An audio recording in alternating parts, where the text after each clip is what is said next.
Hello and welcome to the Work Hates podcast. I'm Bron Lewis. This is Brady Blake. Everyone has a nightmare work story, whether it is a shitty boss or awful workplace or an insufferable colleague. And if you've had none of those things, chances are you're the problem. You are the problem. Today we are joined by comedian, writer and dog owner, Alex Ward. Yeah. Hello. Thank you for having me. Thank you. That is my current job, full-time dog mum. Oh, that's great. Oh, because your real writing job. Oh, you weren't even there anymore. No, I wasn't there. You the one weren't there that got ended. Because the project. Are we trying to RIP. be like not say what it is? Veil No. the project. I was there for ages and then I left.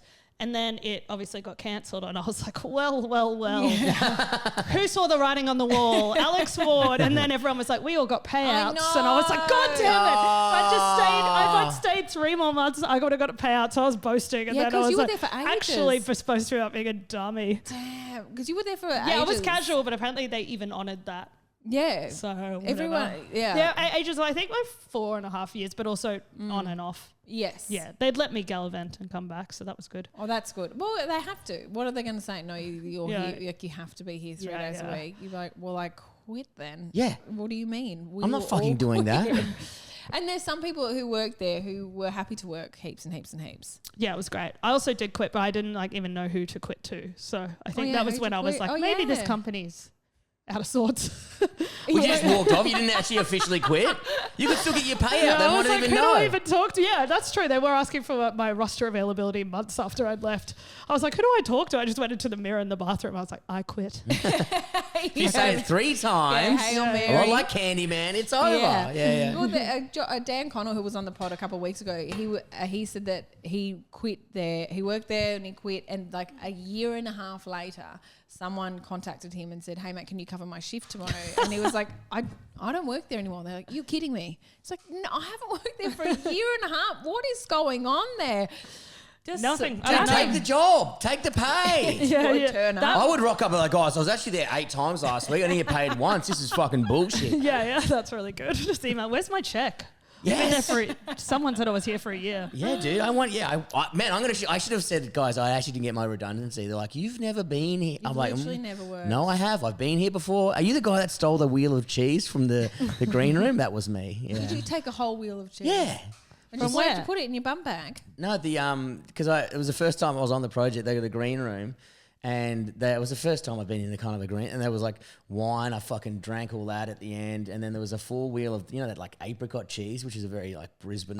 The cream cheese. Yeah. The wheel of cream cheese with dried apricots in it. Yeah. And I say this with a certain tone, but I love that cheese. Yeah. I love that as well. I'm from Queensland. Yeah. And you have it with Jats. Yeah. Oh, yeah. Or Savoys if you're from the south. Yeah. I'm Lucas a Jets loves fan. it. I'm a Lucas Jets loves that cheese. He'll buy it every single time we have people coming over. I'm like, Lucas, this is bogan stuff, but he's from Brisbane as well, and that's why I've just worked it out. Shit, but also a whole wheel of that is like awful. That's an awful amount of that. Yeah, but also I stole it just for the sake of taking it. Awful. Even I put it in my pocket and then I just went out. And I was out for like 4 hours with this wheel of cheese in my pocket. I just keep putting it on bars. Would we call it a wheel of that stuff, or would we call it just like a mound? A slice. It's like a What is it, like a slab? I don't no, it's like a patty. then- It's like a patty. and then we had- a patty of cheese. Who was old mate who was on 2 weeks ago? Bald head. On your podcast? Head writer at the project. Hunter. He's not bald. Isn't he? Whatever. Fuck, that's funny. I'm going to send this to him. No, don't. Oh, he's got lovely hair. What are you talking about? He's got curly hair. Maybe he's got short hair. He's got short He hair. does. Short hair, It that's is a- so funny to confuse short hair with bald. You know all those bald lesbians getting around Brunswick East? Dude, I'm at Bunnings. Everyone's fucking bald. Fucking hell. But he goes, they will be aware of that. And I was like, that's not true. But the next time I went back to that room, there was no cheese and like half a bottle of wine. I was like, you motherfuckers. When I was there, I was for just a guest on the project. This lady came in and she was like, so you're like, you can have anything in here. I was like, oh, thanks. And I was too nervous to eat or drink anything. I was like, oh, no, that's okay. And she said that she came back in afterwards and I was just getting my bag. She said, oh, so you're going to have any of that wine or... I said, no, I'm not. And she was like, do you care if I take it? I was like, no, I don't care. Yes. Actually, shift probably finished like 2 hours earlier. She was like, I really need that wine. Please, Bron, don't drink that wine. I actually had a similar thing when I did it. Whoever was my, what would you call it? Producer? No, yeah, I guess producer, Yeah. but it felt like a... chaperone. Yeah, almost like liaison. My talent liaison was like, do you want a champagne? And I was like, I guess I could have one. But then like I realized a lot of it was then him being like, well, I might have one if you have one. And I was like, oh, okay. He's like, do you want another? I was like, no. I was like, but you have one. He's like, well, if you're not having, well, if you why insist. not? Yeah. I was like, oh, I see. This is just like, a lot of stressed out people at the project just trying to get what they can. Dude, I think I was on the last. I mean, I've been drunk on TV before. I think maybe definitely in New Zealand. I know which show that was. Because I did the same show and they would liquor you up. Dude, I've actually been scared to ever talk about it because I'm pretty sure I don't remember an entire episode. I reckon there's 5 comedians who... Wow. I reckon I can name 5 comedians who don't remember the last segment of this particular show or production company, but they encourage you to drink before you go on. Well, no. Well, this is one of the stories. The first time I was ever on TV, it was in New Zealand because Harley Breen was sick. So I happened to be in New Zealand hiking. They rang me. They said, can you get to this town in 4 hours? I was like, yeah, I can. But I'd been... What's the import rules on cheese? Yeah. Can I take my wheel? I've still got this thing to get through. And so I had a couple of beers on the plane. I was like, all right, a couple of beers. And then this is the first time you're on TV, so just shut the fuck up and just like, you've just got to try and be funny because I couldn't even prepare. Yeah. So like, it was called Patriot Brains or whatever. And I get to the airport. There's someone there to pick you up. And I was like, oh, fuck, I hope they can't tell I've had 2 beers on the plane. They're like, here you go, bro. They gave me a 6-pack for the hour ride there. And I had 2, maybe 3. And then we got another, I was like, walked straight on, like from the car. Didn't even have time to change. We might have done one together, actually. We did after that. Okay. And then they just kept topping up my glass. But one of them, I was like, to Valvo, I was like, dude, I'm fucking wrecked at the end. And they're like, whatever. One was like Becky Lucas was like pretty much the same. She's like, she don't remember it. And they're like, it was a great learning lesson for me because there was a couple segments at the end of one where I was like, the next day I was like, I don't remember it. I reckon I was blacked so out. scared. I think I did too. And I've really ever talked about it. It feels safe now. It's been a few years. Yeah. I don't know. Yeah. But I was so scared to watch it. No, I was so scared to watch it back. And then someone else said they saw me on it and they enjoyed it. And then I was like, okay, I'm going to watch it. And I was like, well, I seem exactly the same. Yeah, you're good. But it was a worry and I was like, never again. I think maybe the adrenaline just holds you and then when you get off, you're like, I'm fucked. But there was one where it was like, it was the New Zealand one where I was like, I reckon I've had 5 wines. Maybe don't talk. Have either of you watched the show and noticed someone visibly drunk? No. Okay, so I think people do just hold it together, like you said. I think there is something about being on camera. Yeah. I mean, it's like, I think fame, like if you look at the world, fame in general and the industry, how many people do you find out are like fucked up all the time and going to rehab and you're like, oh, well, they've been on camera and I never really noticed. But I think you just hold it together. But I don't think it's a good... Yes, Matthew Perry. Let's name some other... Never noticed. Not today. Not today. Sorry, Brett's really upset. R.I.P. R.I.P. the king. Huge R.I.P. to him. And then... anyway, I still think it was like, I got away with it once. Don't do it again. Yes. Yeah, that was your warning call. That was it. Because the next time I'll be naked, just sitting there. Could you tell? Well, my tits were out, but I'm just answering. God, she's so razor sharp, but she is naked. I did when a Taskmaster, like I behaved all Taskmaster, like no drinking the nights before and all that shit because you want to try and be razor smart.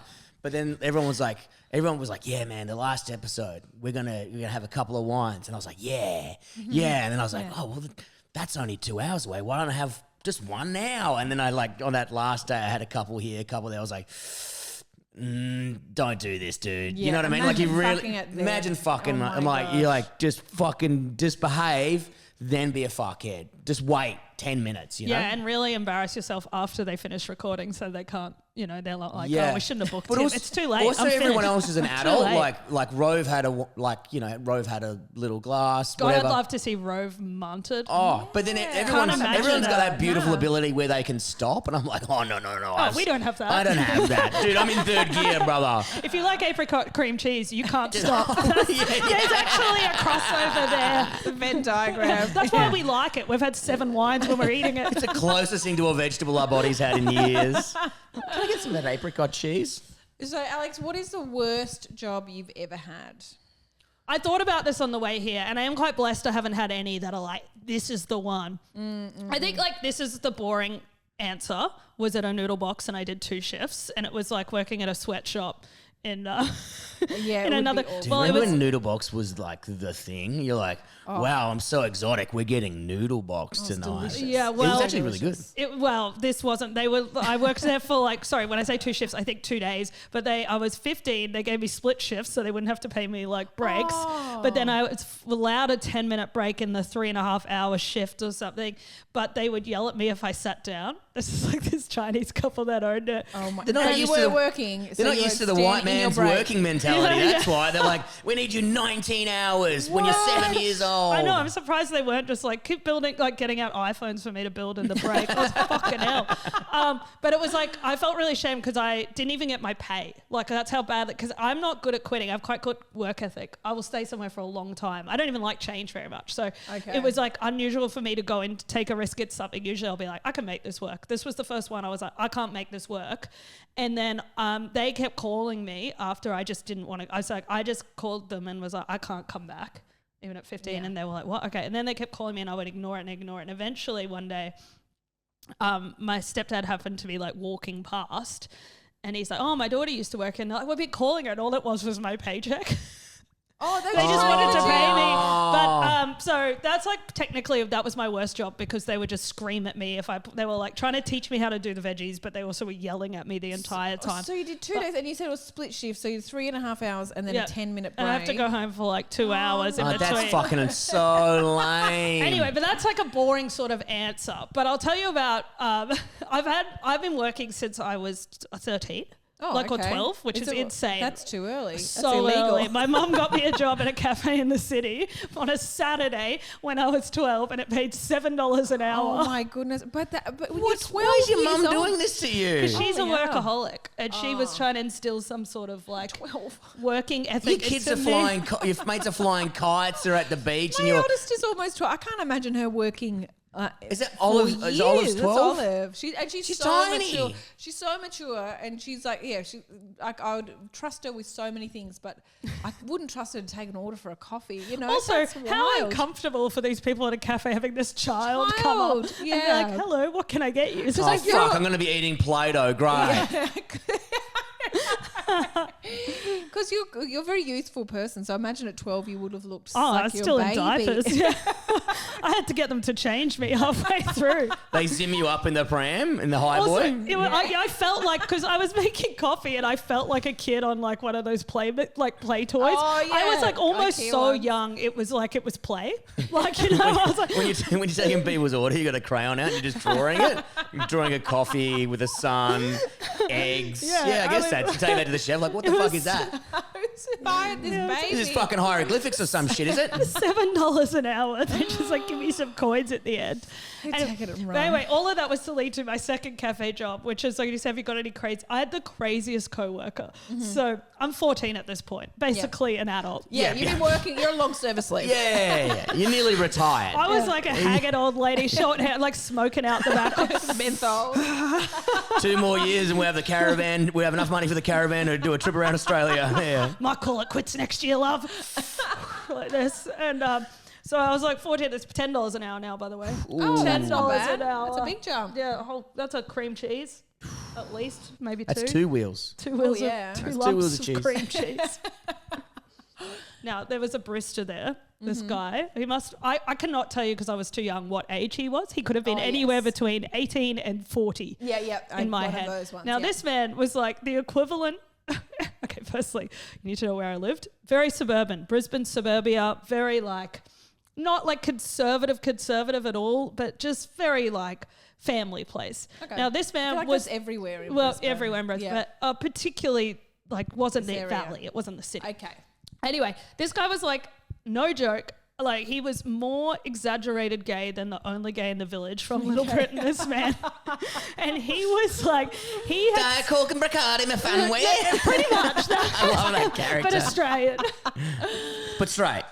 but gay. But gay. Okay. And he Australia. needed everybody to know it. And he also was like, his entire personality was being the gayest person you could be, but he made everybody so uncomfortable. Now, I'm even going to say some words I probably shouldn't say, but for storytelling purposes, I'm going to do it. And I'm gay. I'm kind of allowed, but not really. But honestly, like My a friend's gay, you dad can say would it. walk up. A dad would walk up with his 2 kids and he'd be like, ooh, okay, hello faggot, like this. What?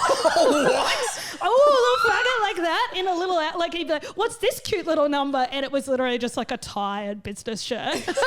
Oh my God, is that Miranda and Kerry from Sex and the City? Like Is this. it? And it was like no one existed like this. And like, so like 50% of people loved it. And 50% of people were like the most taken aback I have would be, ever yeah. seen.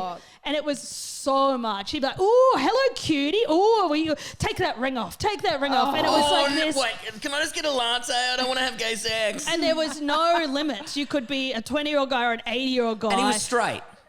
No, he's gay. Oh, okay. I thought he acted gay. Yeah, right. He would go at like lunchtime, pour a white wine and just deliver it to whoever he thought was hot.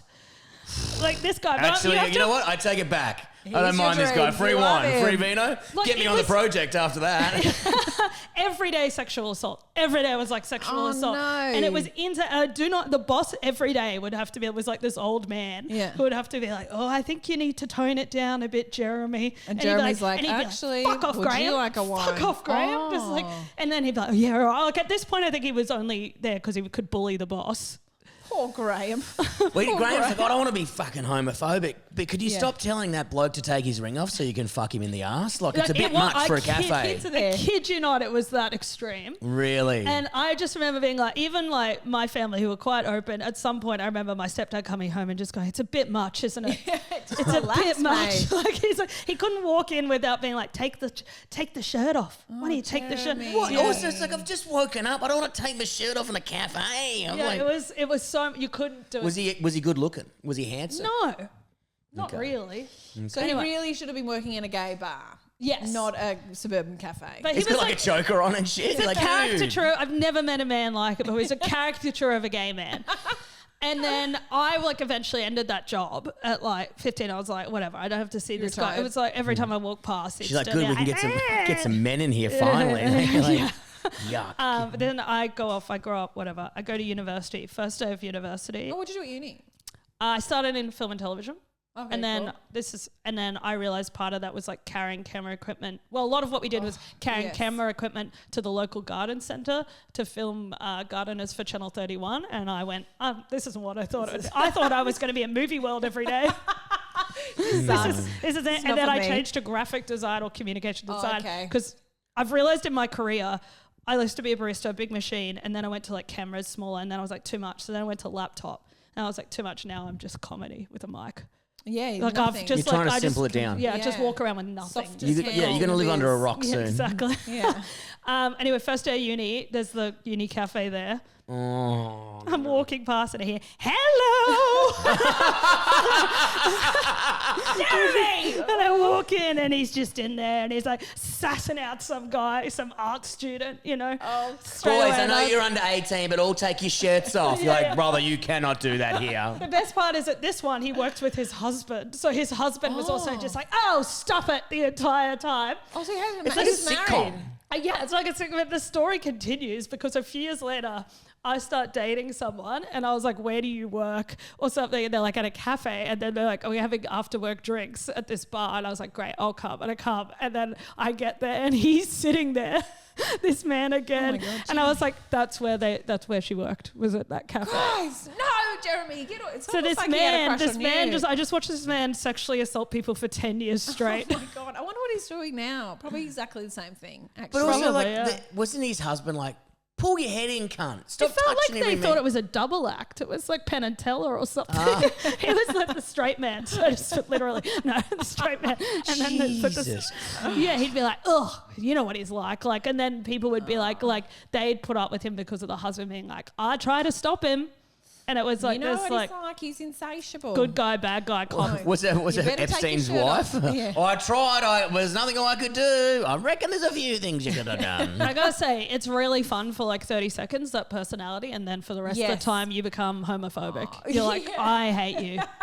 I hate you. 8 hours with him would be awful. And there was no off. There was like just on the entire time. When you haven't met a really flamboyant, like I remember the very first time I met a flamboyantly gay man, and I was I was 8, but I was just startled by it. We went to the Sydney Harbour Bridge, the bridge walk, and because from Perth, Forestfield, there's no one who's like maybe like one guy was maybe gay or whatever, but I met the full like, hello, and I was like, oh my God. I remember being like, oh, they actually, like, you see like on the TV, like Keeping Up Appearances or whatever. Birdcage or something. Yeah, you think it's like a joke. And I was like, oh, fuck, I'd never seen it before. And I was like trying not to laugh as an 8-year-old. I was like, not because you're gay, but just because I've never met this personality. It is objectively funny. It's an objectively funny way to be. Yeah. Oh, hello. Like, what do you mean? Hello. And you're like, dude, you're just making a coffee, Yeah, I feel like there's less of that again now. We've gone through like an arch. Because everyone used to be like, I'm gay, deal with it. And now no one cares. So they're like, hello. But also, I don't care, shut up. I do love a gay sassy man.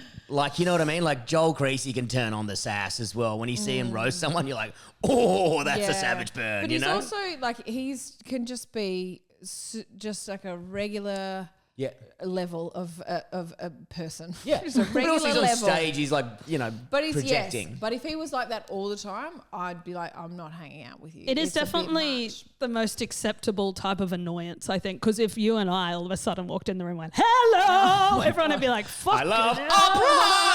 Everyone would be like, can you just be normal? Yeah. But if a gay guy does that, it's like, well, you can't say it. It's like, all right. I know, All right. totally. But after, and then when you do get annoyed by them, you're like, am I homophobic? What's going on here? But it is annoying having someone yell at you the whole time. Slay queen. It's a lot funner than the angry dyke, I can tell you that. Yeah, no, both ends of the spectrum scare me. Yeah. Sorry, I used to serve a bit of bar serving like a lesbian. It's like, can I get a beer? I'm like, yeah, no.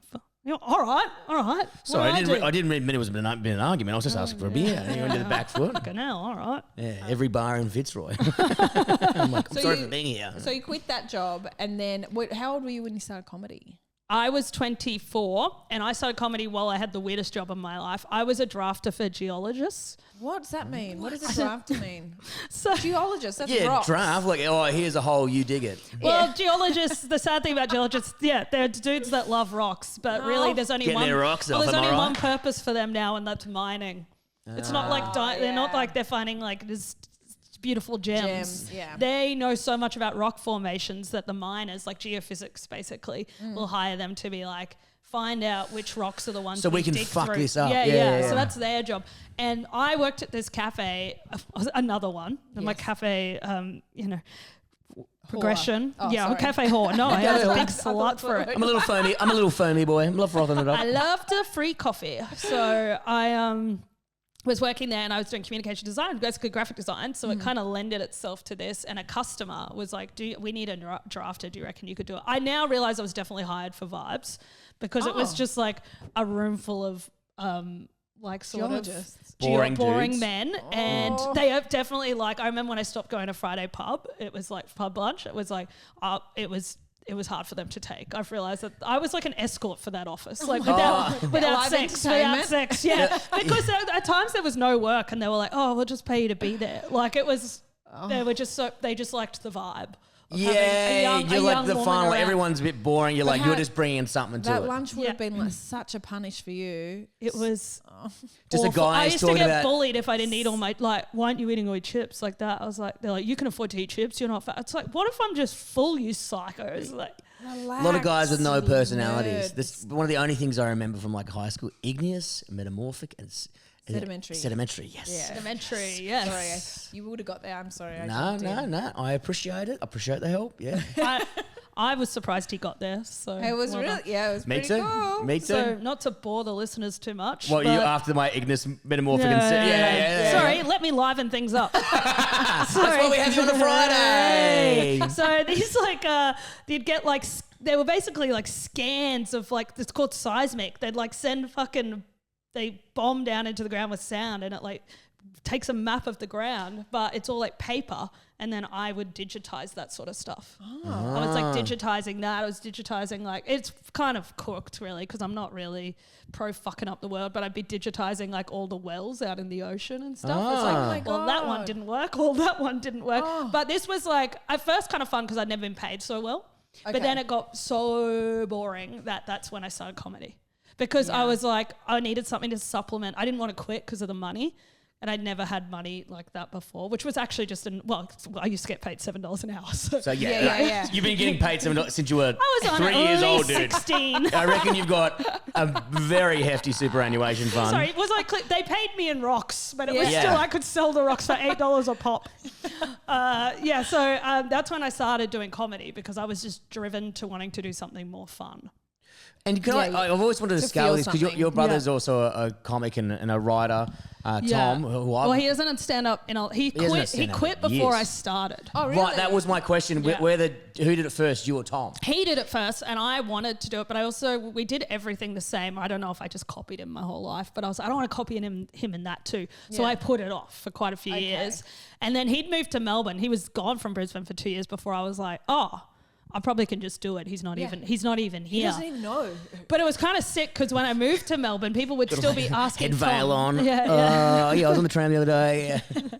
Wearing a disguise. Wearing a nose cover so we didn't look too similar. Anyway, but it was kind of helpful, because when I moved to Melbourne, he was still getting offered gigs, but he didn't want them, even though he sort of quit a year ago. So he'd just give them to me. Oh, he'd just book this ward. Just book my sister. And sure, like if he'd been doing comedy for years, they'd be like, well, how long has she been doing it for? Same amount of time. Don't worry about that. Don't worry about that. Also, just the looking back, what a risk for him. What a risk for him. But also, if he was planning on never going back, be like, I don't true. care. Maybe that was his way out. He's like, they're going to hate me so much when this girl gets up, talks about her fucking rocks. Giving her all the shit real hard ones. You're like, get Rock Girl in on this one. Yeah. Just watch a bomb.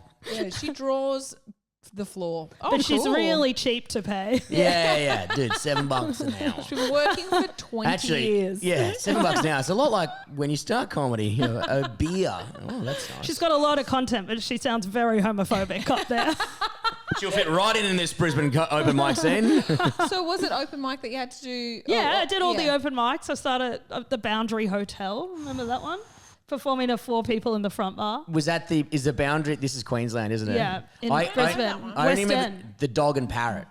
Oh, I remember the Dog and Parrot. Dog and Parrot. That Dog and Parrot stole the soul from my body. Newmarket was okay. I remember Newmarket wasn't too bad. It was pretty bad when I was there. When I'm saying it wasn't too bad, you know what I'm comparing it to. Well, Stone's Corner. Did you do Stone's Corner? Nah. See, I didn't do Dog and Parrot, and I didn't do Boundary I did Hotel. one where I was standing in front of a not a Bay and Marie, but like an open, you get a buffet. The people. There's a full buffet. This is a Brisbane. Like I'm from Perth, but I did a lot of the Brisbane open mics. There's a full buffet. Same thing. And there was a stage. Yeah, it's the exact same thing, and no one's paying any attention. And you're just talking, and there's a chef doing a carvery right next to you. Like, incredible. This does not need to be on, guys. Yeah, in the Stones Corner, I once got interrupted mid-set for the meat raffle. They were like, "Hey, we're going to need that mic." I was like, "You can't wait 3 more minutes. I'll be done." And they were like, "You can finish after." I was like, "All right." I had to head over while they did the meat. I just stood on the stage, not even as a winner, just standing there. Well, someone at some point on stage was the person doing the meat raffle, me and the person who won the meat raffle. At one point, all 3 of us were up there. They left, and then I had to keep going, and I didn't have probably the skills to do that very well. No, just where was I up to, guys? Yeah, I'll just go straight into the script. Can you at least leave me a steak or a sausage? This is going to be really rough for me. Also, twice I got introduced as he because they just read my name Alex and not even fucking bother. Also, probably see a woman sitting on the side and not even assume comedian. So they'd be like, they'd just be like, I guess he's here. Not even to check if he was in the room is wild. To just be like, welcome to stage, Alex, where is he? And I walk up. There was a comedian up there in Brisbane. He's still performing, I think, and he was like, he hosts some of the open mic things. He's been a comedian for 100 years, and he insists on doing 5 minutes of material in between each act. And there could be 12 comedians on, and he will do 5 minutes in between each one. The night goes. Isn't that an hour? Ever. I'm not good at math, but isn't that he does a solo. Just cut it up in bits. And you just everyone on the side. The room is dwindling. It's all the audience is small to begin with, and then he will make sure everyone is gone except for the mum of the last person on, who's like, "Darling, please go back to uni. This is awful." And you wonder why the scenes don't take off. There's just 5 men making sure it never goes well. I know. Just a guy doing a carvery, full fucking buffet. You're like, I can't imagine why this isn't working. But also some of those gigs, I mean, not the ones where everyone's gone. You could just perform to 5 people who were just sat there in silence, and afterwards they come up, they're like, hey, that was awesome. Yeah. You're like, was it? Yeah. Is this you having an awesome time? Did one of the GC to no one, and they're like, you got to keep going because it's part of the entertainment license. Where's the gay barista when you need him? Yeah, where is he? He's got heaps to say. When I was at I'll take my shirt off. The last time I did Newmarket, there was a comedian who got on stage, and there was a table of Australian Indian people, and he was talking, and he said, "Oh, I got here in an Uber." And the audience was like, I just made eye contact with the camera. Oh, even I'm tensing up. And everyone was like, your mates. Please don't, please. And he goes, and he said, and then he did the Indian accent. No. And this table of Indian people, that was the biggest group of the whole room. So they were very obviously there. And all of the comedians were like, oh God, what's he doing? He did the Indian accent, and then he made fun of the Uber driver. And then he said, fucking Indians. And everyone was like, okay, I don't know if that was okay. And the Indian people just kind of like, oh, okay, yeah. And then they clapped him when he finished. I was like, no, we should kill him. Like, this is the end for him, surely. But he would have done that joke. But that didn't even change his opinion. They gave him a clap and he's still like, fuck him. It's like, you should love them. Next time it should be like, love those Indians. Yeah, they're my very biggest fans. supportive race. Yeah, Brisbane is a wild place. Have you gigged there recently? No. Oh, yeah. Actually, I did good chat around, I can't remember, a few months ago. Yeah. It was fun. Yeah. Yeah. But that's a pretty good little club, so it's all right. Yes. What do you think the difference is between Brisbane audiences and Melbourne audiences? In Melbourne, they will listen to you for like what is probably a very generous amount of time without getting a joke. As in Brisbane, I feel like they're very like they want a joke every 5 seconds. Yeah. Or actually, I do think that's changing because I felt like it used to be like that up there. You had to be very like punch, but now. When I tell a story, I still try to put jokes throughout it, but I do see them now. When I was last up there, people doing that punch stuff, but if they weren't funny, then the audience were, But then at least if you were funny doing the longer bits, they actually were into it. But when I was there, I don't think they would have sat through a bit that long. Okay. They were sort of like, so I do think it was changing there. That's the difference. Here in Melbourne, they will like just give you the time because they're not going over to the carvery halfway through.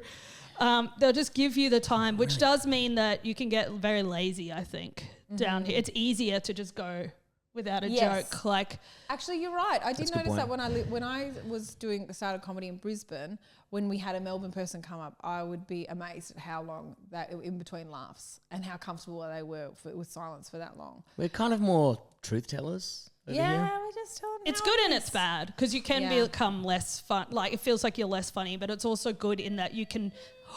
Someone's at the door. Oh my God. Peter James can get Peter James will get it. But it's also good because it can allow you to actually tell something meaningful.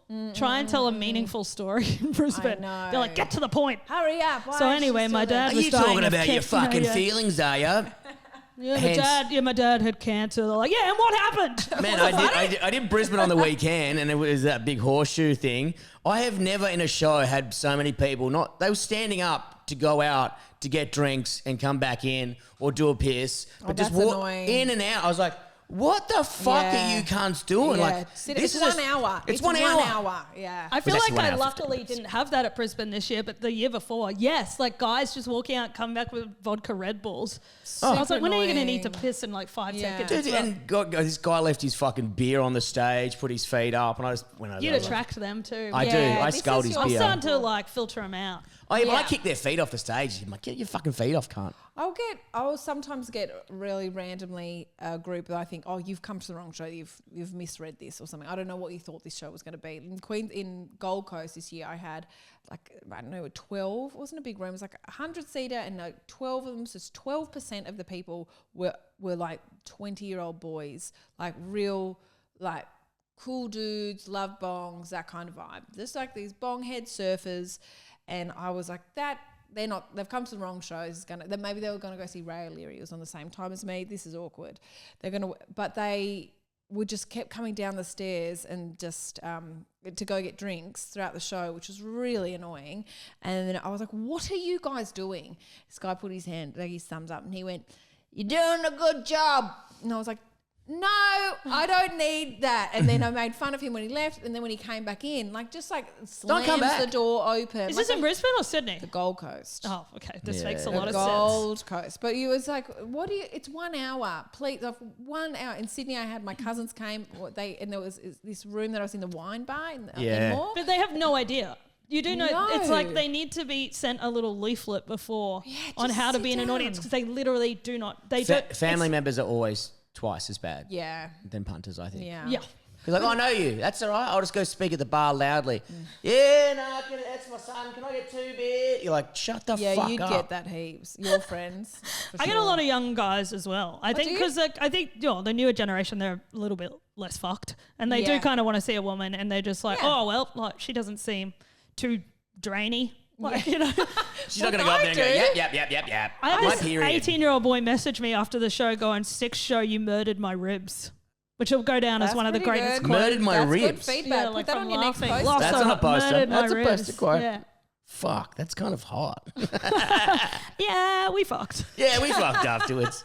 And this is it. Alex Ward's actually coming at us straight on this podcast. We're really proud of you. Thank you. I'll go get you a cool Alpha Bloke's hat. I got a line, and then he murdered my ribs. Yeah. Oh, ew, I'm so... And by ribs, I mean the lining of the wall. I can't remember it. I did the Ignis. I forgot something from high school. Technically, the woman was made from the man's rib if we're going by the Bible. Yeah, so that's all I mean. He murdered and you know, at the Blake household, we're very Bible people here. Yeah, which I respect. Yeah. I respect that. And in the back of your corner, I could just see Pirates, the porno, just in the fucking shelf. Oh, is that a porno? Yeah. Oh, yuck. No, you bought that from the shop. No, I didn't buy it. It's my roommate's. It's the most expensive porno. That is disgusting, and I'll watch it just to tell you the worst parts about it. You tell me which one you think's the most disgusting. I just don't feel like I could judge it. And then I'll go watch it again, and I'll give you my notes on that one as well. Yeah, I mean, this one here, I'm definitely going to have to watch to give you all the notes of what I don't like about it. Yeah, I think this one's got Dev on it. Yeah, it's my favourite. I can't believe you guys are both single with this collection. Predator, Batman, Blade, Heat, The Departed. Like what's that? Pirates, Full Drive magazine. Yeah, some fuel. There's fuel in my house for some unknown reason. Oh, we can't talk about that. It's got to go down. Does it? Yeah. I don't know what that is. I'm actually upset I touched it. So, once you find out what it is, you will be. Yeah. Don't. I'm actually upset now. Sorry, are we going to wrap this up? Because I find it very hard to talk when I'm horny. Sorry. Dude, I've actually got to go and quickly masturbate violently. Don't. Okay, Alex, what is the worst gig you've ever had? A corporate. Oh, yes, I love it. I love corporate stories. And I think it was probably my first solo corporate too. Okay. So I didn't really have any experience with it. Now, what it was is I had to do 20 minutes at a fundraiser, and it was an all-women's fundraiser, and they were like a group of women that raise money for vulnerable women, whatever that means. It's very broad. It was very broad, like basically a bunch of rich ladies that raise money for vulnerable women. It was at the Botanical Gardens in Melbourne. Of course. Champagne? Oh, yeah. And I love when they're like, people are like, yeah, we've got a charity event on. You're like, you've literally spent $100,000 on this event, and this is just about you feeling good and dressing up to the nines. And then you're going, I bought $20 worth of raffle tickets. Yeah, yes. Fuck poor people. It was very much like that. And then when you get into Bentley and you drive over 8 black people, and then you just end up back in South Yarra because that's what they like. These bloody hoity-toity types. Okay. And it was so I've hijacked your story there. No, that's okay. That's with my visual imagination. That's exactly what I was like. The very, very uptight, snooty women. A couple cool ones in there, but mostly not. Not enough. Not enough, no. And also, as I said, it was like my first solo sort of corporate. So anyway, I go there straight away. Not a great start in that. It's like in some venue there where it's like the whole background of where I'll be standing is glass. Looking at it like the gardens. Like a terrarium setup because you're the Botanical Garden. I think I know this because I used to walk in there a lot. That's an insane I felt venue like to do a comedy. lizard that had got out of its aquarium. I was like, catch it! And then there was a podium. And I was like, but then apart from that... Like a lectern situation. Oh, no. Now, I wasn't dumb enough to stand behind the lectern. I definitely took the mic and walked next to it. Hey guys, I've got a few things to say. You get a chair, flip it back, sit on it. Hat backwards. Hat backwards. Cool. You guys heard about Jesus? No, I don't think I did anything that bad. I actually think I did the best I could under that scenario because some people were laughing, but a lot were just classic like this. And I did everything I could do, but it was what happened. You're poor and you're talking. Yuck. Yeah, it was after it that it really was like fuck. And I ended up like, it really was awful. Because what happened was I ended smattering of claps. Some really loved it. So I go and I sit at the back and I'm about to leave. I'm like gathering my stuff because it was a pretty big bomb. Oh, anyway, and 20 minutes is a long time. And also the worst part is because it's in a clear thing. It's like you're bombing, but everyone who's walking by can see you double bombing. Yeah, You're and like, also there was no light on me, probably just light behind me. Perfect, that's what you want. Yeah, there's a guy with a whippersnipper out there doing the hedges and shit. I'm like, please, can there be a meat raffle? You're begging for that. These ladies would be like, what is a meat raffle? I'm like, fancy. Anyway, so I get to the end and this woman comes over and she just goes, you guys know I do that bit about like the neighbour thinking that I'm my partner's mum. Yes, great bit. Yeah, thank you. And I say just lie to her because it's easier, basically, to the neighbour. She comes over and she gets mad at me that I didn't come out to my neighbour. So she comes over and she's like, you know what? I don't think it's right. You didn't tell your neighbour. I don't think it's right. She goes, you know, not all of us, not all conservatives are anti-gay. I was like, well, you haven't met this barista that I know. And she goes, yeah, not all of us, you know, and I think you should have trusted her with that information. And she's like berating me at the back of the room. You don't know your neighbour's political standpoint. She's just an old lady you don't want to interact with. Done. Also, one, it's like a joke. It did happen, but who cares? Yeah. One, who cares? Two, she basically came over and said, not all old ladies or not all like religious people. Hashtag not all. It felt like hashtag not all men, but for like old Christian ladies. And she's like, come over, and she's just berating me at me, and she was just like, and I started to like tear up because it was. I'd already bombed for 20, and off then the it was back like, of a bomb, you're very sensitive. Yeah, and then you're just like, and also she was just like, and then I was like, okay, but that's my choice when I come out to someone. It was crazy I had to say that. Some other ladies were coming over and being like, leave her alone. Whoa. It became like a bit of a thing. And then eventually they were like, sorry, she's just like that. And then I just walked. I can't. And I had to walk out. And then I get an email from my management like a week later being like, basically they were like, yeah, they said that maybe you weren't the right fit for the job or whatever. And why I was would you like, need that feedback? You know that. It's annoying. Keep it to yourself. Why would you tell me? Yeah, I know. I was there. They don't need to say that. Basically, I got in trouble for not coming out to my neighbour. That is like insane. And it was feedback. like, I probably haven't even like but you guys would know that how I was feeling in that point. Yeah. After bombing for 20. Yeah. And also, who would be the right fit for that fucking crowd? Well, the irony was they were raising money for vulnerable women, like you said, and I have not. Well, you were vulnerable by the end of it. I was the most vulnerable woman in that room at that point, and they were all yelling. Well, they were yelling at me, and I was like, "Give me the money. Where's the money that you're raising? I'll take it." Kitties for me. This perfectly sums up what those events are, because they're like a bunch of rich people with no idea what the fuck's going on, and it says, you know, looking after vulnerable women, and they're like, "You're a fucking stupid bitch for not coming out for being gay." You know what I mean? It's like.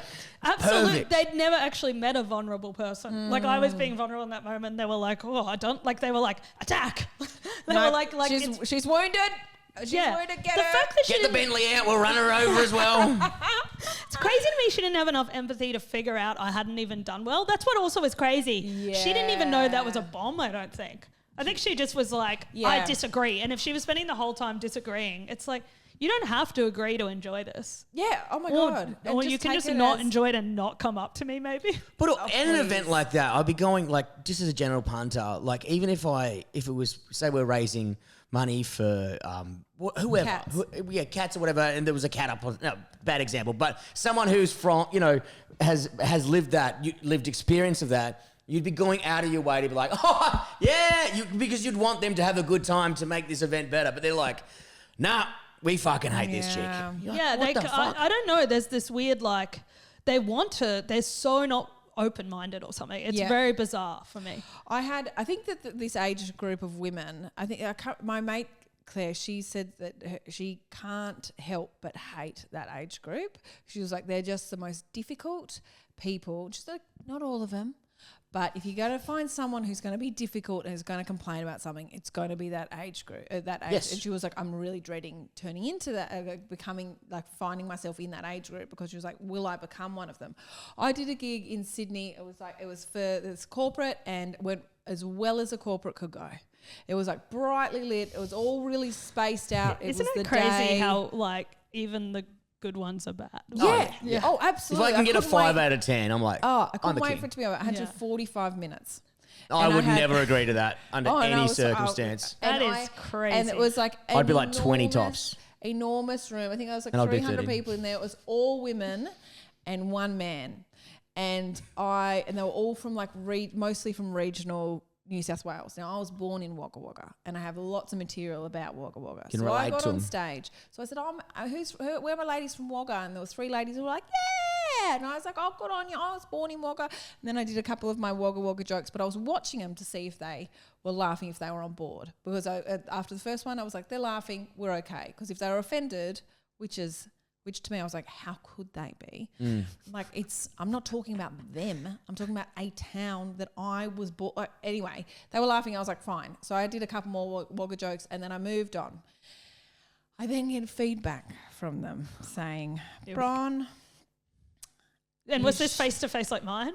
No, no, thank fuck though. Because when I left, All I'm hearing is you're a coward, Bron. Couldn't go up to the face. I wish because she didn't know, because it was a written complaint to them afterwards, and so the person who organised it was like, great, it was really good, loved it, whatever. And I left, and I thought that's as good as that's going to get. And then I get it was so far from a crush. I can't even stress how far from a crush, but it was not exactly a bomb. So I was like, that is perfect. And then I get an email from my manager saying, hey, Bron, did you make some jokes about Wagga?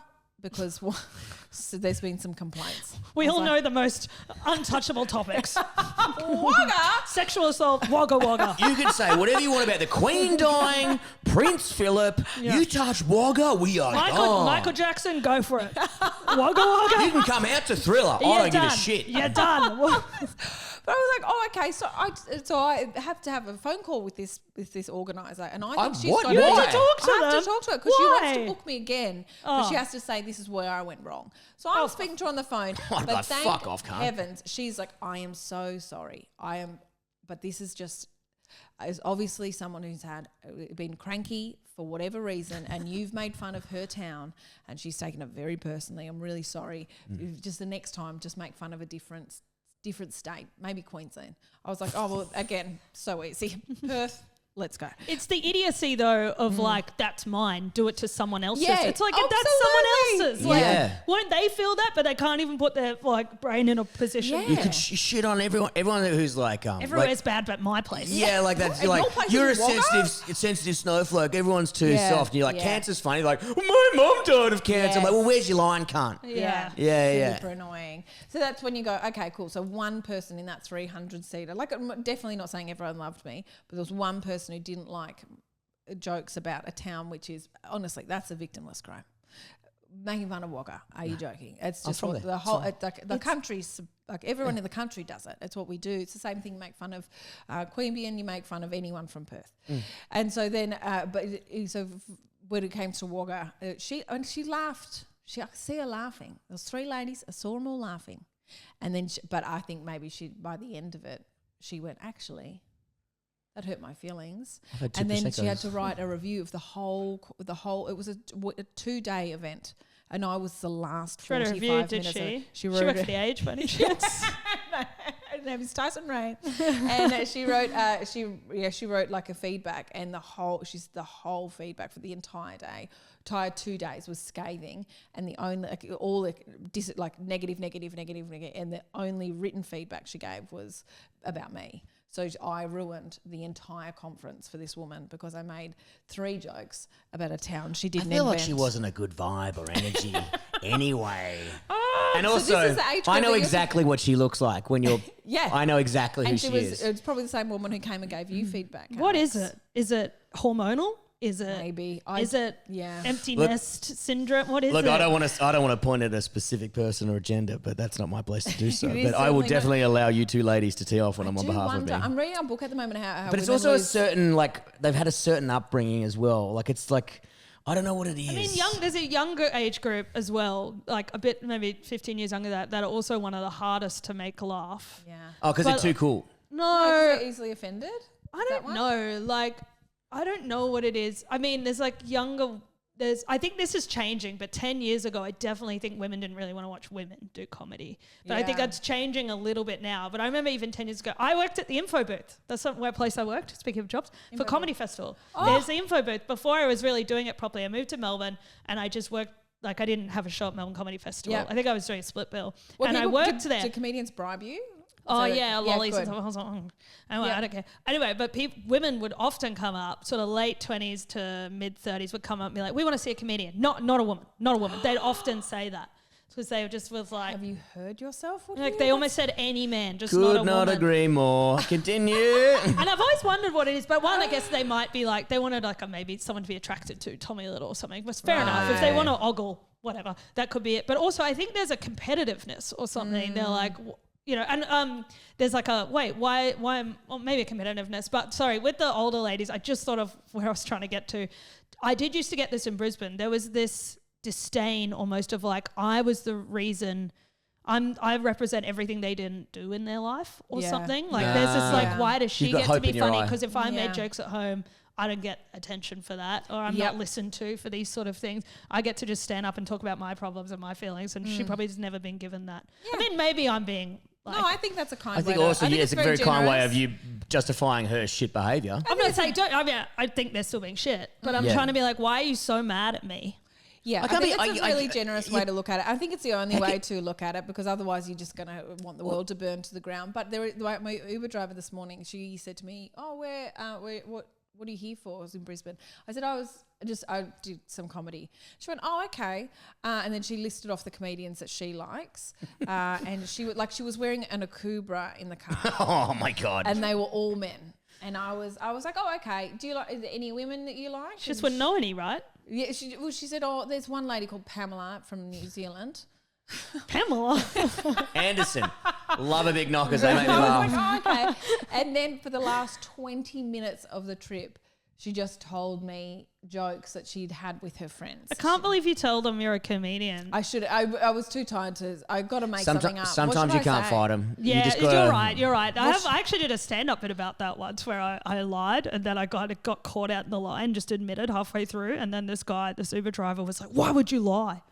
He like almost put. I think I remember this. Yeah, he's bit. like, "Why would you lie?" Yeah. And I was like, I just get sick of being asked the same questions. Yeah. And he's like, "How do you think I feel?" Oh, and I was like, "Oh, very good." And then after that, Yeah. I Did you felt do this often, mate? I felt so bad, and for the next 8 minutes, it was so awkward. I remember being like, just come up with like an interesting question for him, but I was like so anxious from what had just happened that I was like couldn't. And on the way out, I got out, and I was just like, "Anyway, are you gonna work for much longer tonight?" Like it was just like the exact Oh, question. dude, I must be the biggest cunt in the world because if I get in an Uber, I got headphones. I'm like, "Hey, mate, Brett Coburg, thank you." Headphones love in. that. I think bang, drive. Sometimes I don't want to talk to you. I'm not your mate. Fuck off. Wow. Did you do a spot at Newmarket and yell at a bunch of Indians one time? Was I that you? actually did. This is all coming back. They don't want to talk. No one wants to talk. Sometimes they do. But The scary one is I always say like They don't to you. They don't to you. They do to us, women. The men always want to talk to the women.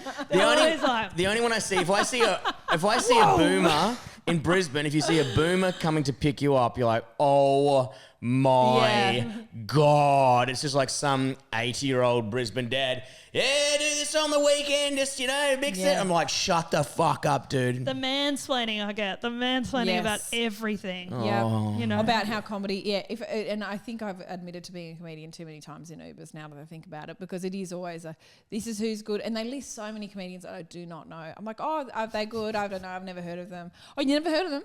Get your phone out, write it down. Bill Cosby, Ellen DeGeneres, Just like Russell Brand. Pamela Anderson from New Zealand. Pamela Anderson. Maybe you'd do a bit better if you had bigger tits, love. I was in Gladstone. I had this old bloke picking us up, and I was like, "Fuck, he's not going to shut the fuck up." But who cares? I got an Uber in Gladstone. Did he go, "You're funny"? That's a good No, one. no, I didn't say anything like that's that. He was too busy perfect. going like trying to, like he was like 70, but he was like, mate, can you believe that Uber want me to go this way? It's saying it's quicker.